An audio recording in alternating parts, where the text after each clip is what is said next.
जल्मसुवाळो पाळणे आणि हेर विधी सयत पुराय गोंयांतल्या वेगवेगळ्या वाठारांनी हनुमान जल्मोत्सव व्हडा भक्तिभावान आणि उमेदीन मनयलो। शेकड्यांनी भाविकांनी राम भक्त मारुतीरायाचें दर्शन घेवन सेवा ओपली।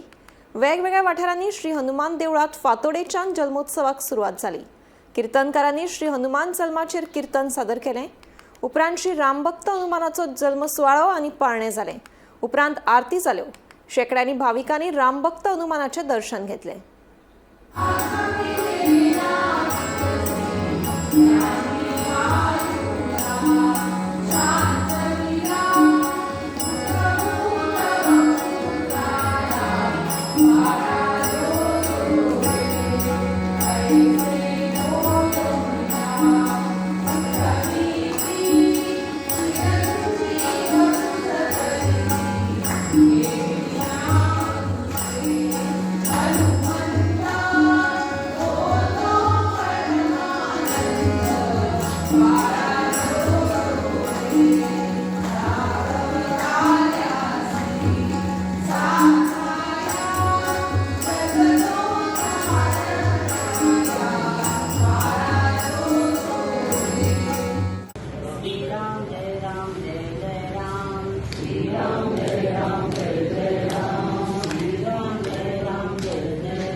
Jai Ram, Jai Ram, Jai Ram.